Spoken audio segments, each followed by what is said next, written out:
Have you ever heard atheists talking about the flying spaghetti monster?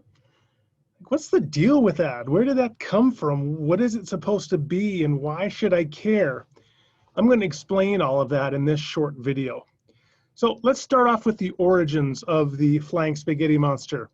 And those origins go back to the year 2005. Now, I need to provide a little bit of background here. And the background is an ongoing culture war between religious conservatives, and in particular Christian conservatives, and those who advocate for a separation of church and state. They've been at war for several decades, and one of the issues that they've been at war about is the attempt of Christian conservatives and other religious conservatives to get a particular religious or theological account of the origins of the universe and the origins of biological diversity into the scientific classroom.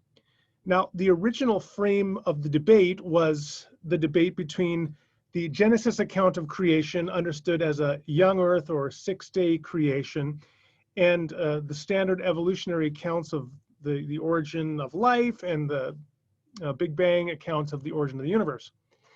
And that culminated in 1983 with a Supreme Court battle where the advocates of young earth creationism were arguing for, quote, equal time in the science classroom, trying to argue that the account of the origins of everything in Genesis 1 and 2 was really a competing alternative scientific account. And that was rejected by the Supreme Court in the United States. So young earth creationism from that point forward did not have a place in the public school science curriculum.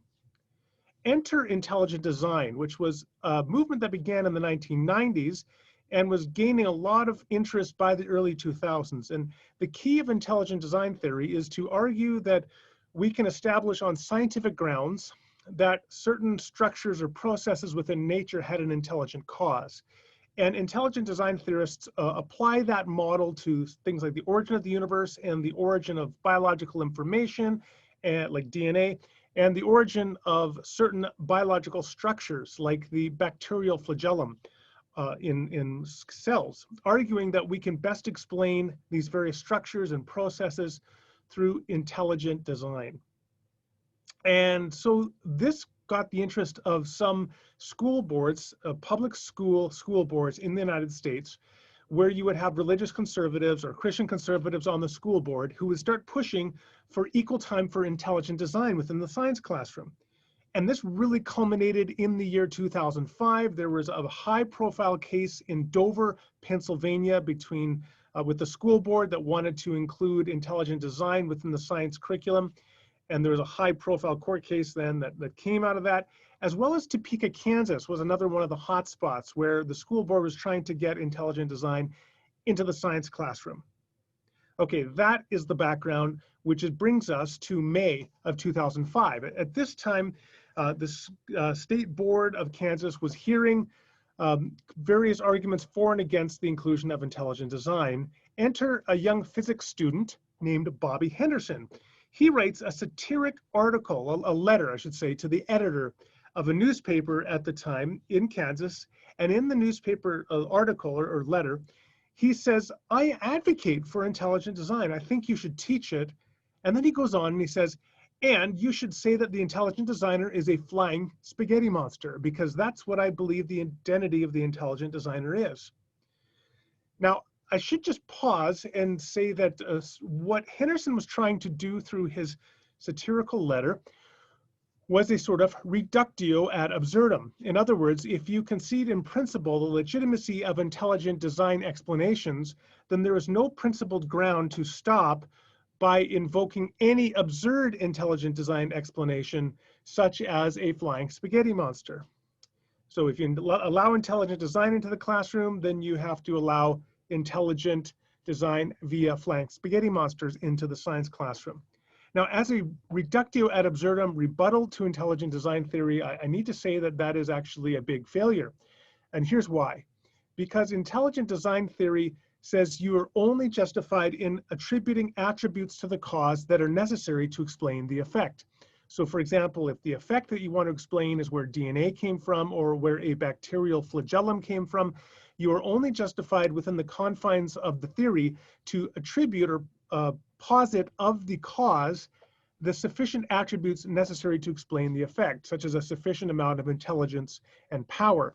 What you would not be justified in attributing to the cause are any such qualities as that cause is a trinity, as in Christian theology, or that the cause is a flying spaghetti monster, as in Henderson's satirical article.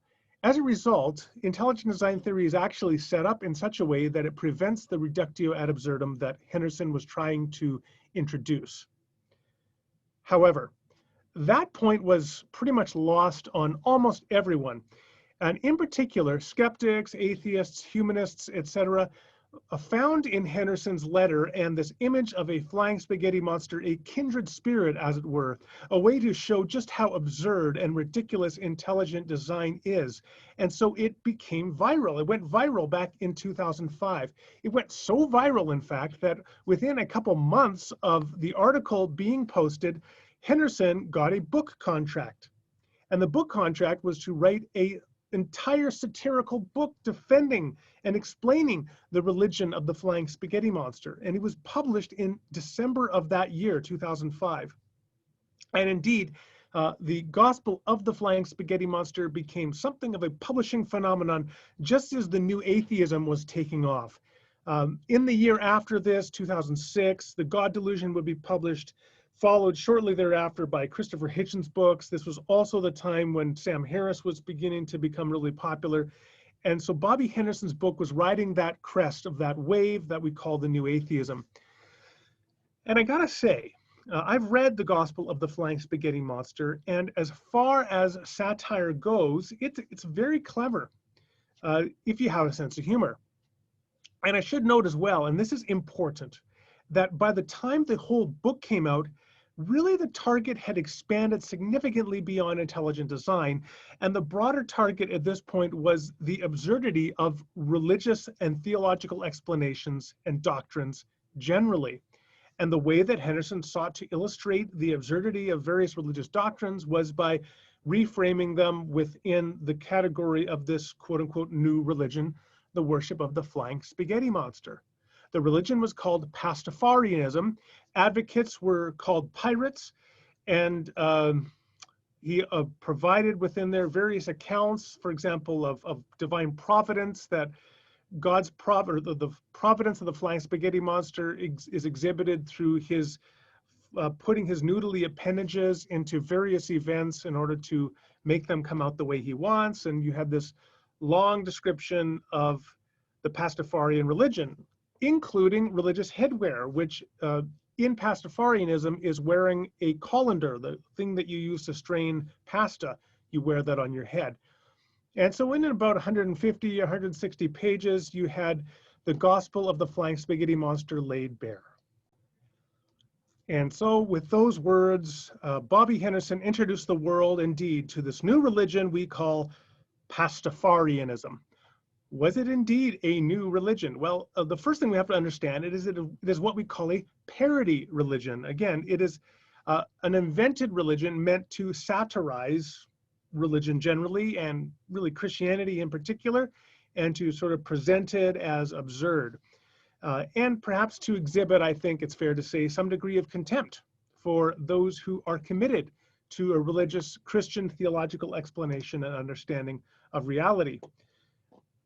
The flying spaghetti monster took off, and soon, quote-unquote, Pastafarianism was being adopted as a parody religion by various skeptic, secular, atheist, humanist, agnostic communities.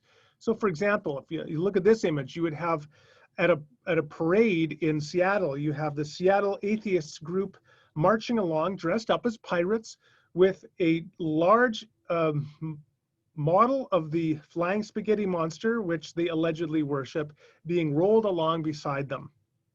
Here's the interesting thing about this.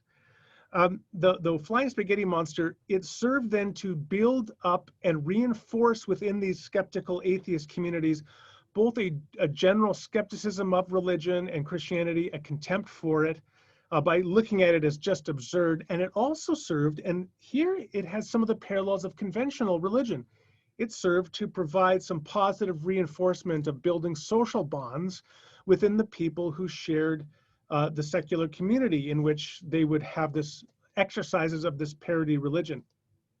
It also served as a way of critiquing religious exceptions. So for example, on your driver's license, you're not allowed to wear the baseball cap for your favorite baseball team in your driver's license. But states and many provinces in Canada, they give exceptions to religious headwear. You are allowed, for example, to wear a turban.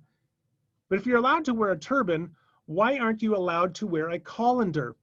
Because you see, it's not up to the state to decide what are the legitimate religions and what are the parody religions. And so there have been many high-profile advocates of Pastafarianism who, in their devotion to the flying spaghetti monster, have insisted that they are going to wear a colander on their head when they get their driver's license taken. And it becomes a subtle means of social critique and social protest of the exceptionalism that is often granted to religious observance, as well as challenging the very boundaries between religious and non-religious. The result then has been over the last 15 years, as Pastafarianism has taken root in the wider culture, you continue to see images being produced that serve as parodies of traditional religious iconography, images, practices, recasted, rebranded as in terms of the flying spaghetti monster, all of it searching or seeking to critique religion, to make it look absurd, and also then to build the social bonds and cohesion within secular, free thought, atheist, skeptical groups that want to identify themselves as skeptical generally of religion by adopting this new religious personae of the Pastafarian worship of the flying spaghetti monster. So you have, for example, this image, which is meant to parody, as you can imagine, the ichthus, the fish that you would often find on the rear of various cars owned by Christian drivers. Well, you'll often find skeptical free thought people putting little images of the flying spaghetti monster on their cars. What should we think about the gospel of the flying spaghetti monster then? Again, it's clear that it has grown far beyond its original roots. It is no longer simply a critique of intelligent design theory.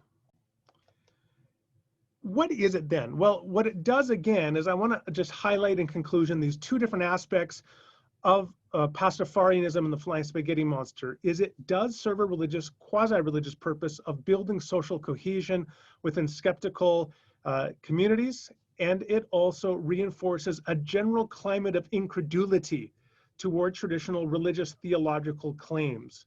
So the challenge is this.